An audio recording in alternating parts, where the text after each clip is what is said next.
কাশ্মীর নামটি শুনলেই চোখে ভেসে ওঠে সবুজে মোড়া বিশাল বিশাল পাহাড়, নীল আকাশ, সাদা মেঘ, স্বচ্ছ পানি আর সেই পানিতে রং বেরঙের নৌকা ভেসে বেড়ানো।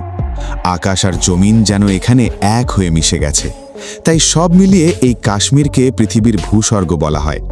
বলাই বাহুল্য, কাশ্মীরের রূপ সৌন্দর্যের বর্ণনা দিয়ে শেষ করা যাবে না।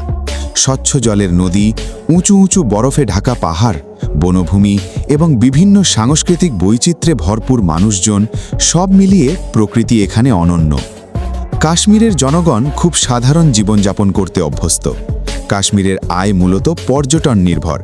এছাড়া সেখানে প্রচুর পাহাড়ি আপেল, কমলালেবু, আনারস ও নানা রসালো ফল উৎপাদন হয়। এছাড়া কাশ্মীরি শাল পুরো বিশ্ব জুড়েই বিখ্যাত।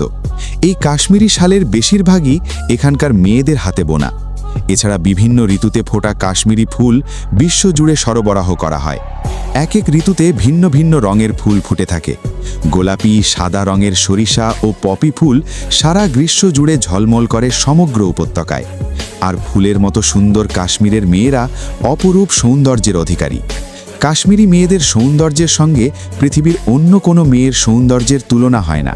সৌন্দর্যের জন্য তাদের আলাদা করে সাজতে হয় না। কাশ্মীরি মেয়েদের সম্পর্কে প্রচলিত রয়েছে যে কাশ্মীরি পুরুষ ছাড়া অন্য কাউকে বিয়ে করলে সম্পত্তি নিয়ে নানা জটিলতার মুখোমুখি হতে হয়। কাশ্মীরে পর্যটকদের চোখ জুড়ায় শ্রীনগর, পাহেলগাম, গুলমার্গ, কাটরা আর কাটরা। তাই দেশ বিদেশের প্রচুর পর্যটক ভিড় জমায় এখানে।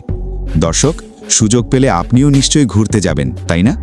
কমেন্টে জানাতে ভুলবেন না। আজ এ পর্যন্তই। আগামী ভিডিও দেখার আমন্ত্রণ রইল।